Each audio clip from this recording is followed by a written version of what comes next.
Hey guys, obviously extremely disappointed with that result. Pretty shattering, to be honest. Hey guys, obviously pretty shattered to get fined again over the weekend. I just wanted to jump on here and give a heartfelt sorry.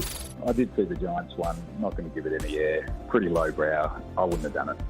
We can all just relax. There's a bit of fun, a bit of humour. No one's disrespecting the amazing work the Isaac Heaney's done. It was a weird video from Isaac Heaney. It was a bit funny from Toby Green. Let's just chill. Okay, there you have it. It playing out between a couple of superstars in New South Wales and then the footy director of GWS on The Furnace, the host of The Furnace, Tom Morris. Well, now that it's 24 hours on from that, how does it sit between the two clubs, do you think? I still think not overly comfortably between the Giants and the Swans. There's no love lost between those two clubs. But what I can tell you tonight is that before the Toby Green video, he sent a text message to Isaac Heaney in which he, in the Giants' eyes, gave him a heads up that something was coming. Isaac Heaney responded with a thumbs up, and in the Giants' eyes, that was enough to suggest that he's got approval. The Sydney Swans didn't approve anything. They just thought it might be a little cheeky something. They didn't think it would be, I guess, as damaging or as serious as it ended up being in the Swans' eyes. So there's no doubt that even though Heaney and Green are business partners, and they'll be fine, there's been a bit of tension over this incident. You're usually anti-fun with this sort of stuff. How did you say? No, I thought it was hilarious. I thought the Isaac Heaney video there was no point in doing that. You missed 1 week. And they do concede that, the Swans. Through a suspension. They concede that it missed the mark. So they've almost predicted that he's going to win the Brownlow medal, and that video would maybe okay on Brownlow medal night if he'd won it. He just had to do it off camera, not down the barrel. That would have fixed it all. That's a simple fix, and I think they acknowledge that as well.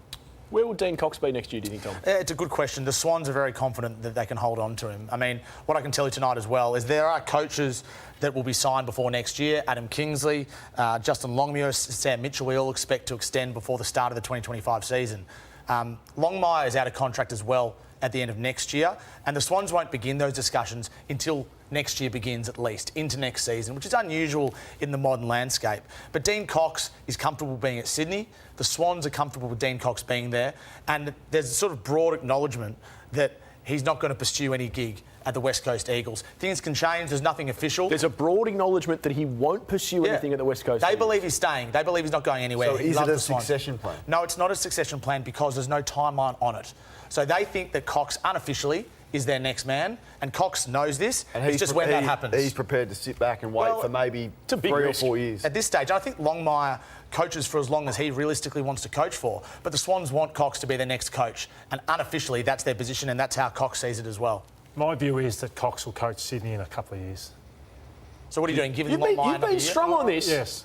So are you re-signing John Longmire beyond next year then? Well, there's a chance that doesn't happen. That's what I feel. That he's 14 years. It's been 14 years. Yes, he's on top of the ladder, but I don't think Dean Cox is staying if he's not sure if it's going to be in the next... If I hear that and I'm West Coast, I go straight to John Longmire's management and say, if this is the case, let's get you. He would be, with Chris Scott, the #1 target. Hang on. Wait, so let me follow this. You're saying that if Dean Cox is going to be Sydney's next coach, West Coast should poach John Longmire from Sydney? 100% they should. And if John feels like he's been there a long time, and if they have great success this year and he's ready, and the players are ready for another voice, you'd have to ask the question.